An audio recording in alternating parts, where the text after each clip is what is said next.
am a partner strategist with HubSpot based in Dublin. So HubSpot, on our partner community, we have over 3,000 partners in the EMEA region and in over 90 countries worldwide. So I'm here today with Jani Aaltonen from Sales Communications, who is the EMEA Partner of the Year 2016. Congratulations, Jani, on that achievement. It's one hell of an achievement. So what we're here today to do is to chat to you guys and to learn from Jani how he was able to build Sales Communications, which is based in Finland, into being the EMEA Partner of the Year. So Jani, tell us your story. What is the most, let's start with maybe what's the most valuable part of your relationship with HubSpot? Well, first of all, I would like to say thank you very much for a great introduction and about the honor of being Partner of the Year. It was, inbound 2-3 weeks ago when we got the award, and we were like, wow, we must have been doing something good. Yeah. Can I have your question again? What do you think is the most valuable thing or the most valuable part of your relationship with HubSpot? Well, I think, let me put this on perspective. We started 3 years ago or something like that together with the HubSpot, and we were looking for a lot of options as an agency, as a software to work. And I think that one of the biggest thing is the culture and as the service and the community that we get from HubSpot. Because I think the most valuable thing is that we think that we belong somehow into the community. And that is a huge thing for us, because if you think about entrepreneur's life, it's a pretty damn lonely in a sense. So because you have to take care of the HR, you have to take the sales, you have to take the production, you have to take everything, and you have to be responsibility by yourself. And to be honest, there's not so many people to talk to, because you can't talk to your peers about the things because they don't get it. You can't certainly talk to the competitors who can get it, but they will steal all your ideas. So it's kind of a lonely place. So I think that one of the most valuable thing is that we get a lot of education, a lot of understanding, a lot of kicks in the butt. It's like go on and do your thing and don't be don't whine, just go and do it. And I think that's the biggest part, that we feel that we get a lot of help from you guys, and we're on the same boat in a sense, because actually the goal is to sell HubSpot licenses, but take care of our customers so that they will be more successful actually in their marketing and, to be honest, in their sales too. And you and I have been working together for, as you say, about 3 years. Yeah. Sales Communications, you're based in Finland. What piece of advice would you give to a prospective other agency out there as why you joined the HubSpot Partner Program? Well, my piece of advice would be that if you want to do it, if you want to go on and be a HubSpot partner, just go on 100%. Because the thing is that there are a lot of partners who are, taking the kind of steps that we would like to, do, and come and do inbound marketing, because the traditional marketing playbook is kind of broken. It doesn't work. So they're looking for options. But when you are making change in your company, I think that one of the biggest learnings that I have is that when we had a learning 3 years ago that we decided to go all in, it has been really, really beneficial to us, because we have been able to take all our resources and put it on the one basket. And if you are thinking that the strategy of putting everything on a one basket is a one strategy, to simply go and look at the growth rates. How much inbound marketing is growing? How much HubSpot is growing? How much content marketing, how much digital media is, how much everything is growing. So you think that you're not only making the choice to jump on HubSpot, you're actually making a choice to going on whole digital marketing world in in a way that it's actually working, because, well, you guys grow so fast. Mm-hmm. So, and everybody who is doing actually proper job there grow also. The question is that how fast are you ready to grow? So tell me this. One of the things as being part of the partner program is that we teach our partners a very structured sales process. Also, in HubSpot, we don't do anything, or we don't teach anything, or we don't coach on anything that we don't do ourselves. So when I was in the hunting mode and I was hunting you and new partners to come on board with HubSpot, and you and I first got together those 3 years ago, I went through our structured sales process because you seemed like a good fit and you had good ambitions, etc., etc. And then you stopped and you disappeared. And then you changed your mind and you came back. Why did you change your mind and then come back and decide to go forward to become a HubSpot partner? We wanted to basically take time and see if it's good for us or if it's good not. If it's not, and then it went so that, well, we had this normal talks and everything, and then we disappeared, and then we came back 6 months. The time was right. We were ready. We were done a lot of thinking, a lot of calculations, a lot of comparing different, not services or marketing automation tools or the software, but also everything that is happening in the business. I spent basically the whole 6 months in Google and Twitter search field and looking what's happening, what is the trends, show me the numbers. Mm-hmm. And then when we came back and actually signed the deal, mm-hmm. we weren't ready. We just signed the deal. And then we thought that, okay, might as well do this HubSpot thing, because they are pretty cool on content, they have great culture, great people, all that. But then we thought that, okay, we've come to this far, let's go to inbound. Mm-hmm. So we paid 10,000 euros, 2 guys, were pretty expensive ones. And we did 2 days in New York. We had a fun time, went to see the Eagles. By the way, you can't see Eagles anymore. They are gone now. And then we took the train, went to Boston, and when we actually walked into the convention center in Boston, then we saw that, oh my God, this is a huge thing, because all the lights and everybody, is 15,000 people there. Saw some keynotes, and then we saw Brian Halleck and Darren Shaw keynote, and then we thought that, okay, this is rock and roll. Went to a partner parties, saw everybody, saw the people. Actually, the people is a really huge issue in the HubSpot community. I think it was, I don't know if you remember, 10:30, 11:30 in the night, and we thought that, okay, let's go all orange. And if you think about back to the questions of what happened there, it was a learning curve for us, and we needed time to investigate, get to know the people, do something by ourselves, because I think that if we haven't done the trip to Boston, we wasn't able to make the decision to go all orange, because I probably think that, I think that without meeting you personally, there wouldn't be so much trust to go all in, because as an agency owner is really, really hard decision to make, that, because we get rid of everything. We get rid of all the WordPress sites, all the Drupal sites, all everything went on one platform. But it's not going to one platform, it was going to the culture, because we knew the culture, because we went there. So I think that it took us almost a year. So linking back what you're saying there in relation to it being the people, and linking that with what you said earlier about it being the lonely life of an entrepreneur, the support that you have from HubSpot once you signed the deal, because oftentimes people, once they sign the deal, they never hear from the company again. So how have you found the support that you get from HubSpot? How often do you speak to people in HubSpot?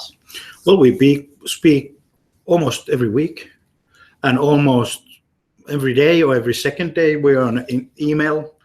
I think so. Emailing and changing ideas, and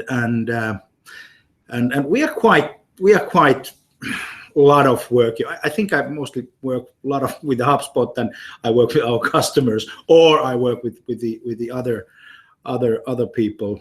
Of course, our own people is the one, but the thing is that we do it a lot. But it was quite easy for us because we were just open-minded, no secrets, no hiding leads.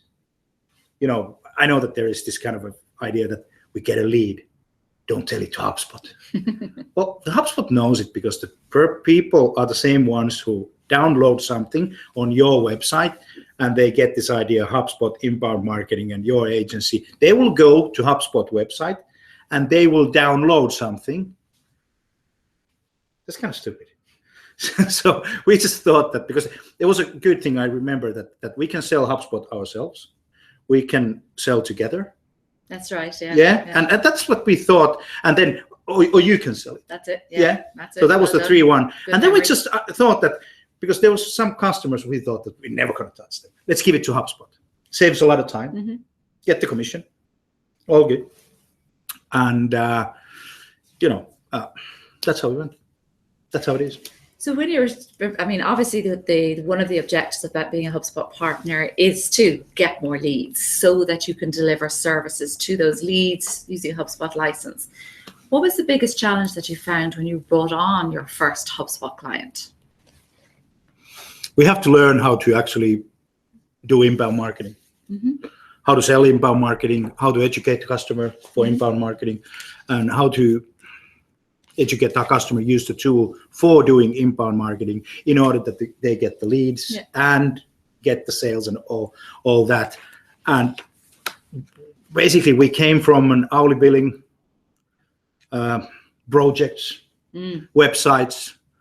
And I think that one issue was that the customers weren't so happy because and it's not about us. I generally think that hourly pricing doesn't work. Hourly pricing doesn't work. Very good. Projects are very good. But I think that one of the biggest issues was that we understand with HubSpot how important it is to take care of the customer for the long term and start to sell retainers. By the way, there's a funny story with the retainers. 2014, we were in the in inbound. What is the Irish bar in West, near West in the O'Connor's? Oh, MJ O'Connor's. MJ O'Connor's. And we were having lunch the first time we met the HubSpotters. We came there and we were like, oh my God, we're in the US, this is a big world. And one of the sales directors, Mark asked that, how much of your services that you sell is retailer businesses? And I was like, and went to my colleague and my partner and said, what the hell is a retainer?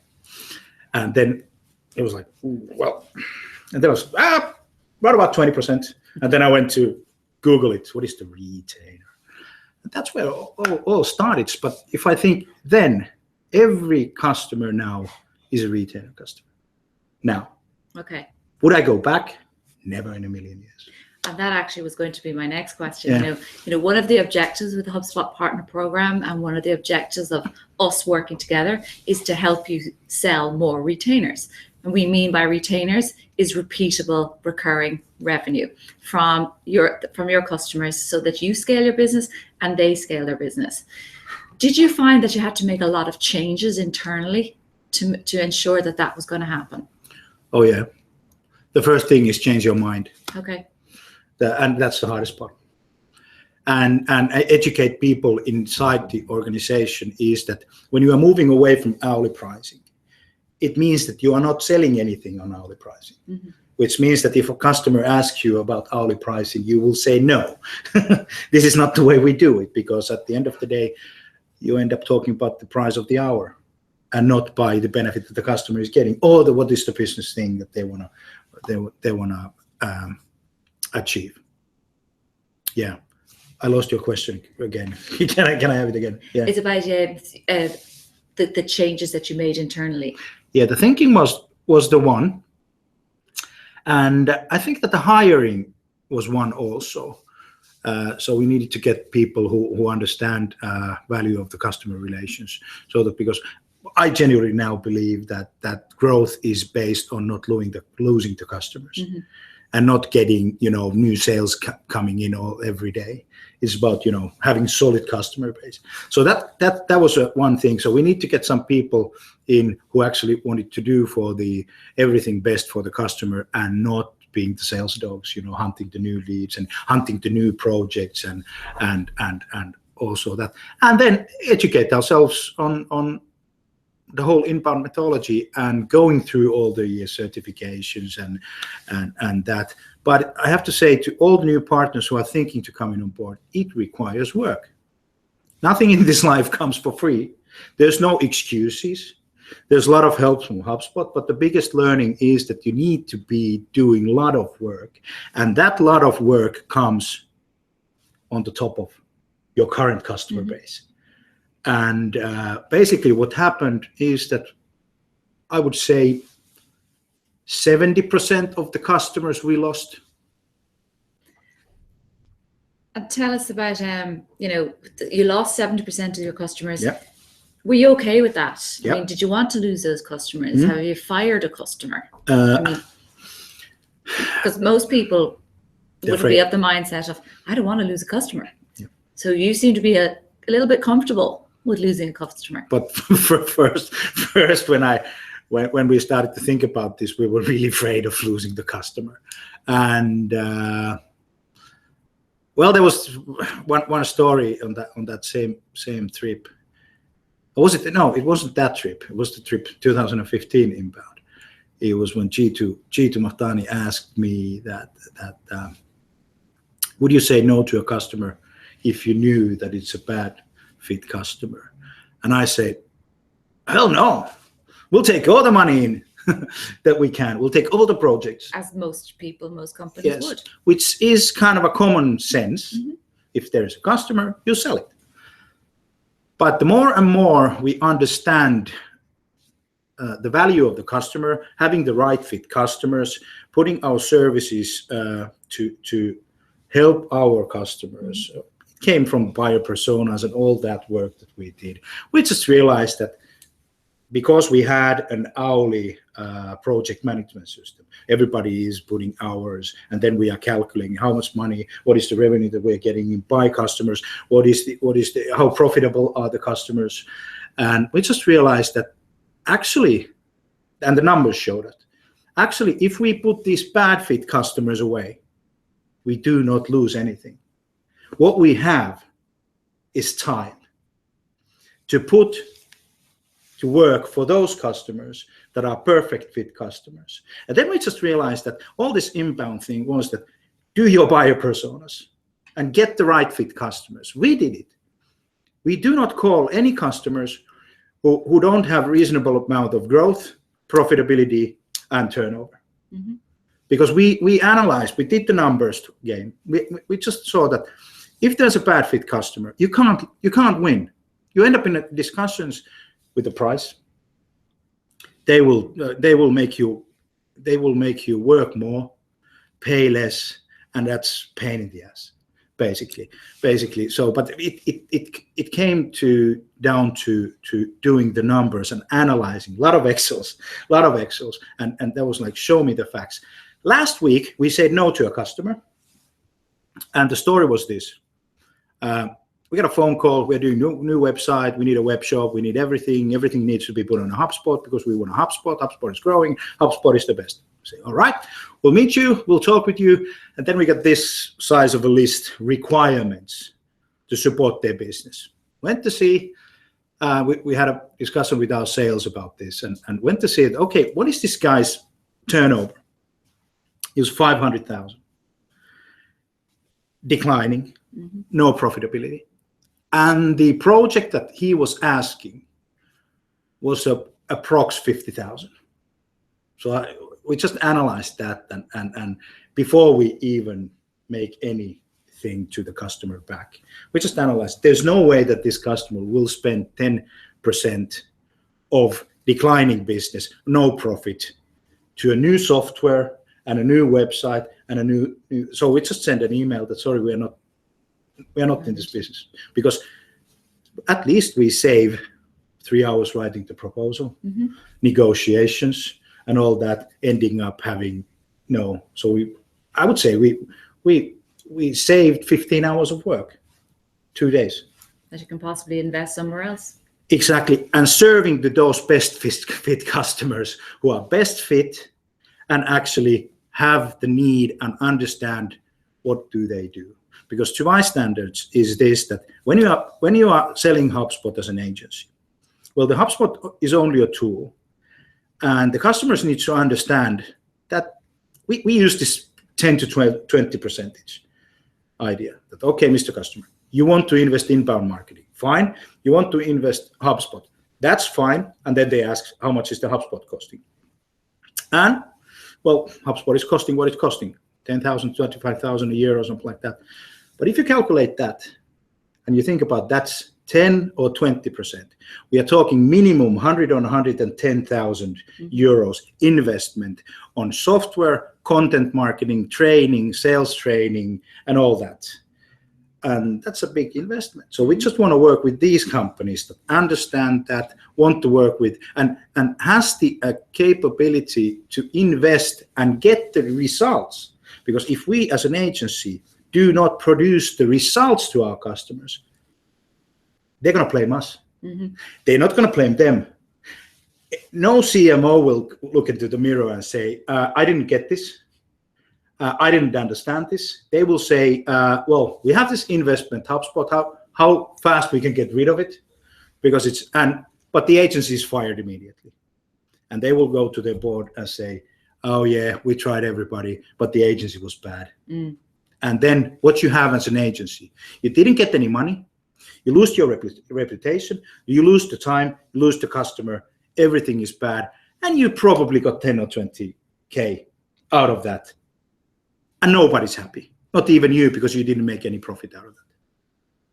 So it sounds to me, since becoming a HubSpot partner and now being the EMEA Partner of the Year, that there's been a strategic change and a behavioral change and a mindset change in you and your organization. Yeah. Tell us about the support that HubSpot has given you to enable all that to happen. Well, you have shown us the way of doing it, and you have been patient enough to let us grow in our own pace, because I think that's one big issue. The things that we talked together with HubSpot 3 years ago are different that we are talking now. So there's been learning curve. So I think that one of the big issues we have been giving the supports, the training, and all that, so that we have had time to grow. But the thing was for us that we were committed, and we are still super committed of doing that, because it was just a good fit for us. But I have to say, great culture, great people, great software, all good, growth, all that. But you have to do your own analysis and see whether or not if this is a great fit to you, and then ask yourself, am I ready to go all the way? Because it requires a lot of work, and it's been our journey has been around about 3 years with HubSpot, but actually it's been a 5-year journey. Because I used to run a telemarketing company 10 years back, and we were so outboundish that I had a nickname of the biggest spammer in the whole of Scandinavia. And we made to the Finnish Financial Times 6 years ago. We sent over 1 million emails on a 90 days period to Finnish companies, and they are relevant companies around about 10 to 20,000. So calculate that. People were getting a lot of emails. So, and that was a mind shift change, but we were ready to go from totally extreme to actually win the Partner of the Year in the EMEA doing inbound marketing. So imagine that, biggest spammer in Scandinavia to Partner of the Year in EMEA doing inbound marketing. So that shows a level of commitment in everything you do. So that's kind of thing. one thing that we see, I think, in Finnish market and in a lot of markets also with advertising agencies is that a lot of people are interested, but you have to make the step. You just have to cross the water, because if you don't, you're standing at the same shore all the time. So there's going to be some folks on the call here today who are considering becoming a HubSpot partner. You did take that plunge 3 years ago. Is there one piece of advice you could give them that you know, that from your own learnings that you know now that you didn't know then, that might help them make that decision? That's a very good question. HubSpot will help you more than you will understand, because you don't see what is ahead of you, and they will take care, and everything that they say is tested and proved that I have to. And well, we didn't get anything, no bad advice. It's whether you take the advice or you don't. And if you don't take the advice, well, you can continue on the same path or then do something else. So ask yourselves, what is my option? What is my option? What is my strategy? What is my option? And yeah. If you had the time over, would you make the same decision that you made 3 years ago? Would you make that decision again today? Yeah. Faster. Faster. With this knowledge that we have. Okay. Faster. Because at the end of the day, it's only one paper. Signed it. Go to inbound. Come to Dublin. Go wherever you want to go on a HubSpot office. Meet the people and have a discussion, but have an open discussion. Not like I'm just sneaking into this community and see if they are really good fit for me and take all the info and go away and do something with that info. That doesn't work, because you're going to be alone in the room with loads of info. You don't know nothing what to do, because you have to go and test everything to your customers and see what kind of information all information is not good for everybody. So take the information that you are having, test it, see how it's working. And if it's, by the way, not working, it doesn't mean that it's a bad idea. You just wasn't able to execute it properly. So it means back to the drawing board, back to the mirror. What did I do wrong? The customer was asking this. What did I do wrong? And constantly learning. And it's constantly learning. So you're constantly learning. You've made change, made a shift, made a quantum leap, took the plunge, all of the things that we've been talking about. Seems that you're getting a lot of support from being a HubSpot partner, and that's helped you take all that, absorb it, and become the partner of the year. Are you in contact with other partners in the community? Oh, yeah. We just started the podcast series. It's on iTunes, SoundCloud. It's called Life of a Hub Partner. And the whole idea is to talk with other agencies about how is the life of a hub partner. Different kinds of, we did one Irish agency, we did one with Israel, one with the States, and there's lots more to come. And by the way, I have to say that HubSpot doesn't pay anything for doing this. This is completely our idea. And the reason for that is to talk about the issues on a podcast that all the partners are talking without HubSpot. Leave the HubSpot part away. We're just talking about how is the life of an HubSpot. And we have loads of similar stories. And what we can sense is that the community is thinking the same all around the world, which is a very good thing. Everybody has the same kind of problems and same kind of answers to those problems also. At the end of the day, we are humans all around the world, and we are thinking about the same, even though that we are thinking that this market that I am in is very unique. Well, look at us. We come from Finland, 5 million people. We are very unique. Up north, Santa is living there. Actually, there's no light at the moment. And in summer times, the sun doesn't go down. We are special market. Like Japan is the same kind of special market. But they are people. The agency in Japan, Switzerland, Dublin, New York are facing the same growth problems, Mm-hmm. the same. They win at the same time. They do pretty much the same thing. The question as a people is, what do we do when the obstacles come? Because everybody will face the same kind of obstacles. And that's how the community is very good, because we are talking about the same issues. And do you really feel it's a community? I mean, it's a collaborative community, or is there a little bit of competition in there? Because if you're all doing the same thing and you're all after the same customers, you know. Inside your country, of course, there's competition, but the competition respects you. Okay. At least the good partners. Well, there's always a bad apples. But if you take international community, my biggest issue, and I think that all the partners, this is my personal opinion, when I had a chat on inbound about what is the best thing in inbound, everybody said that it's the partners. We'll meet the people. Mm-hmm. And there's no competition with inside the partners in different countries. And the funny thing is that the partners from your country goes to inbound, goes to international. You're not competing there, because you're talking the same thing.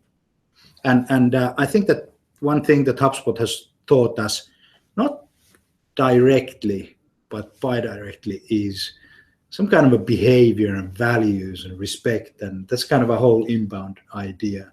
And is that another change? Is that something that's new, or do you think you might have achieved that anyway? No, you don't have a community without somebody, doing that or taking the initiative to actually do that. Mm-hmm. So I think that's issue. And I think that HubSpot community is special because we have worked with other softwares also. And they don't have that same kind of cultures, because that's a software only. Mm-hmm. Go and sell the software. You get the commission. How much do you sell? How much do you sell? Not any help. So I think that all this helping culture and all this inboundish idea and all this inbound thing is really working. Look at the numbers. The numbers are working. And they're working for you. I mean, the EMEA Partner of the Year. That's a great achievement. Congrats again. I didn't, knew anything about that. It was like. So that's a big achievement for the year. Oh yeah. What's going to happen in 2017? Oh. What's the plans for that? It's getting tougher. And Sharon really wants to know this. Yeah, it's getting tougher and tougher and tougher. The competition is increasing. There's a lot of partners. We just have to be better. We just have to be better. One of our biggest, of course, we want to grow. Mm-hmm. We want to grow. That's the main kind of a big strategy that we're having. You don't have to be genius to saying that, well, we want to grow. All the companies want to grow. And when you're saying, I want to grow profitably, then you're super genius. But the thing is that I think that one of the biggest issue is to get differentiation mm-hmm. from other, not only HubSpot agencies, but other agencies, because there's a lot of PPC, social media, content marketing, blah, blah, blah. Just need to find one spot. And one thing is engagement. Okay. With the customers. With the current customers' engagement, so that we can leverage that customer base so that they are talking very good working with us. Because everybody knows that the reference, if you say mm-hmm. to your neighbor that you went to this place, it was good service, the chances are your neighbor is going to go there. So I think that this kind of engagement and getting more delighted customers is the biggest task that we want to do, the biggest goal that we want to go. And also we want to go international. Okay. We want to go international, but not on the same business that we are in Finland. We just want to see how good we could be helping other agencies outside from Finland. And have you a strategy, a plan around that? How are you going to make that happen? Yep. Listen to the podcast, Life of a Hub Partner, iTunes, SoundCloud. We will tell there, but we are not doing this thing outboundish. Mm-hmm. We are in this for the long term. So let's see what's going to happen. And it's about engagement and good relations. And by the way, all this international thing doesn't have to equal money, because we can see strategic benefits for all the partners who come to this and work together. Mm-hmm. Because what we can do, you have an head office somewhere, for example, London, and they have a Sweden, Finland, Norway, Denmark, whatever. If you know your partners, you can work together with the partners on the different countries. Yeah. And one advice I need to say to HubSpot partners: don't be jealous, because that is for example, a bad thought, doesn't leave you anywhere. That's a negative thing, doesn't support you do good for your company. Mm-hmm. It takes all the energy of covering it up. This is my business. Yeah, agreed. Because at the end of the day, the customer chooses whether you are perfect fit or not. And if your perfect fit is the price, you're not actually a perfect fit. And what do you see as being the biggest challenge coming your way now for 2017? Well, the competition is getting bigger. Mm-hmm. That's kind of a challenge, but I believe in this engagement strategy, so that if the customers love us, they will come. So making more people love each other is one of the biggest thing. Of course, handling the growth. Mm-hmm. And normal kind of stuff is hiring, right? And actually getting good people on the board. That's one of the good issues, or the great challenges, and finding our own long-term position, not as a HubSpot agency or an inbound agency, because there will be time, what I think, mm-hmm. sooner that we know that there's going to be a second or third and a fourth level of this whole digital marketing. Like in inbound, we talked a lot about mm-hmm. AI, bots. Yeah. Have you ever considered this, that probably all the content stuff that you're hiring is not doing the job in 2 or 3 years that they're doing now, or 50% of the job has changed and people behavior has changed? It doesn't change the whole idea of inbound. It's a bigger issue. It changes the structure that we all need to, serve our customers. And by the way, we need to be faster than the customers. We need to be super fast. Mm-hmm. My idea is this, that it's the early adopters game. Agreed. The early adopters are the ones who will conquer the new business markets. We are a very good example on that. We started talk about marketing automation and all that, even though we didn't know what it is 5 years back. 5 years of work put this on a situation of now. If we now start to talk about artificial intelligence, bots, mm-hmm. and that kind of a 2, 3, 4 years, it's going to be big. So mm-hmm.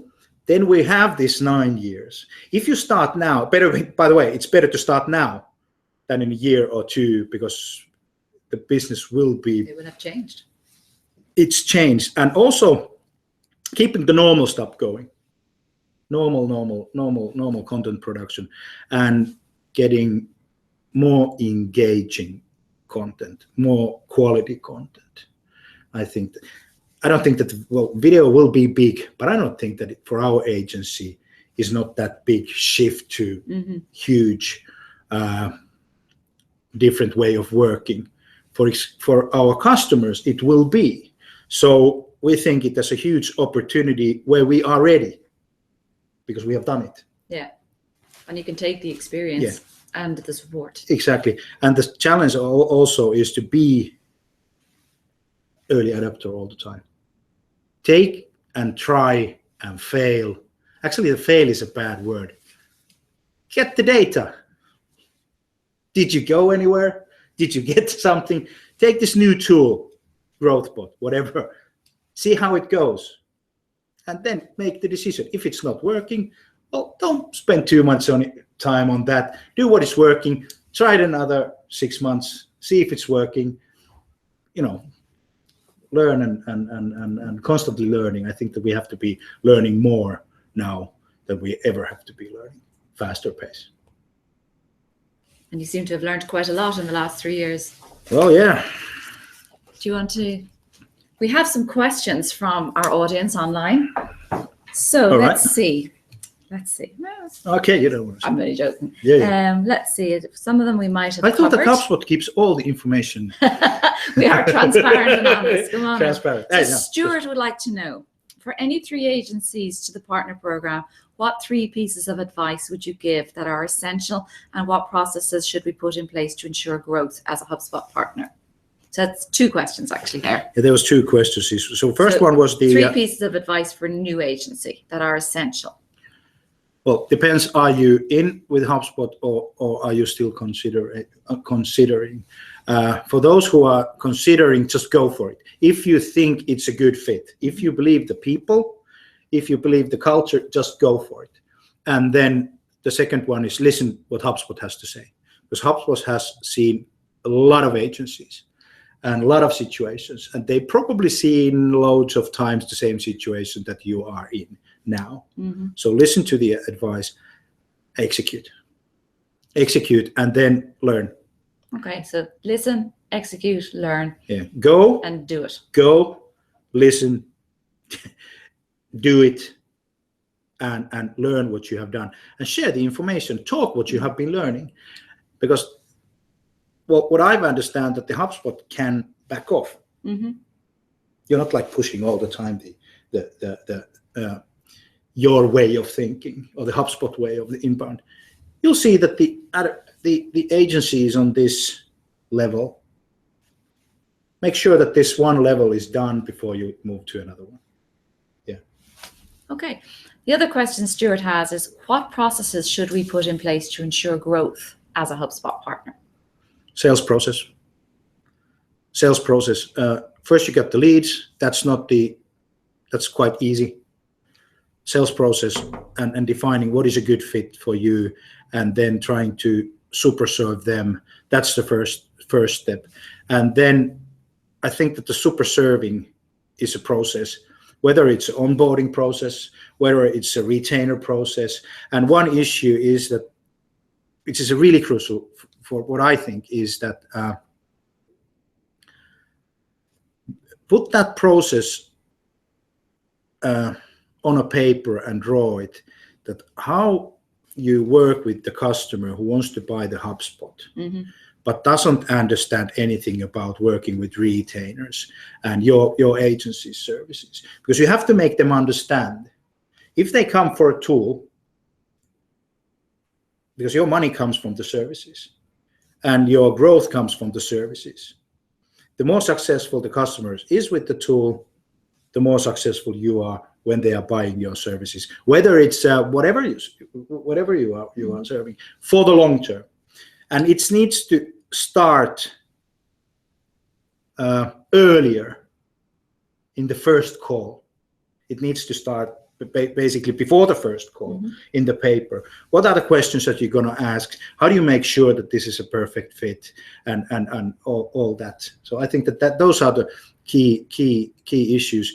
Pricing, yes, but it will come, and training your staff to do good customer service. There's no point. A little bit of HubSpot on the technical issues, but I think that that's really, really easy with all the certifications and all the training. So the tool is not the problem, and your knowledge about the subject is not the problem, but the whole process and how are you going to deliver the sales and make sure that you have a perfect fit customers so that you can sell the retainers. So I think that's and when you have done that, that's why I'm talking about super serving. Because when you have a super serving mentality, you end up in a situation that you are constantly seeking problems where the customer is not satisfied. And your mind goes in a mode that you are proactively, you contact the customer before he or she has a problem and say, Mr. Customer, you're going to have this, let me fix it. And they will say, very good that you know, because you have the trust. And then it puts up the retainers. That actually might lead us into Ralph's question, which is the second question. What are the revenue opportunities / sources from a partner agency perspective with marketing automation? What are the revenue sources? The revenue opportunities. Yeah, revenue sources. Well, I think that's you have to be creative on that one because you have your knowledge, you have your culture, and you can do so much with inbound marketing. We saw a very good opportunity with search, SEO, PPC. Now we are having a really big opportunity with advertising because all the content needs promotion. I have this saying that without attention, you can't do shit. So it means that you have to have attention for the content. And that's a very good. Social is a huge opportunity because if we are looking for customers all over the world, the sources of traffic, we'll see that the company's sources of traffic is smaller on social, but the engagement rate, how much the social, converts leads to your agency, always look at the engagement rate because the engagement rate tells how engaged they are. Engagement is the thing. So social is a big revenue. It could be video, but then you have to be low cost. I don't mean that low cost that you sell cheap, but you have to make the production process so that the customers can actually buy videos from you because it's not a Hollywood production. We're not talking about Hollywood production. We are talking about content that engages, which is remarkable and actually matters and is quality content. With its basically the subject and the substance you want to have. So I think that those are, if it's on a tactical points, where I believe is a great revenue source. AI will be, that's for sure. There's great benefits of selling AI, but it's not now because nobody knows what it is, what's it going to be, and the customers will not buy that yet. But now it's the time to start to put that on the R&D table and thinking about that. What if we have our own bot? How do we leverage this? What are the tools that we connect? How do we use Google's AI tools? How do we start thinking about that? Because 2, 3, 4 years when it's ready, all the big guys will come, all the big money will come, and everybody will have. But then you have the knowledge, and you have talked to your customers. Probably they have been together, on the R&D table, and thinking about and being as a test clients. You work together, and then you have the knowledge. When the other agencies are starting to think about that, you're already at the gate. You're already at the gate. When the market is booming, you're there. But then you have to, I think that Apple has, or used to have, I don't know if they have now, very good strategy is to kill your own products. Yeah. Kill your own products. Apple has been super successful of killing good markets. The iPod is a very good example of that. And that's something that you should think also. How do I compete with myself? Because everybody else is trying to compete with you also. Yeah. Good. Final question from Marty. Yep. Marty's alone in his company providing marketing automation consulting around events, communication, integration of events and nurturing, that type of stuff. Is it worth his while to become a partner in his situation? What would the benefits be to him? Well, certainly it's a benefit for it's a two-street. It's a benefit and it's not the benefit. If you're willing to work harder than you are working now for a little while, because these guys from HubSpot will see that what are you doing? They look at your processes, they will help you. And it might go so that you don't have to work on those same issues that hard, but you will find a focus and a more predictable revenue. Even if I understand correctly, that was events that we're talking. Events are projects. Every event is a project. So whether you have a retainer on place, you take care of all the projects that work for one company, that's a retainer, very good thing. If you are constantly selling project, and that's really hard for a one-man show. And I would say that is the thing if you want to grow your company or work less amount of time. Or if you just don't want to make any changes, stay what you are, because you know what you're going to get. It doesn't go anything. It doesn't go anywhere else. You have what you have. Good answer. Good answer. So look, thank you all for joining us here today. Again, I'd like to thank Jani Aaltonen from Sales Communications in Finland. That's salescommunications.fi, who are the EMEA Partner of the Year. Thank you, Jani. Thanks, Sharon. Thanks.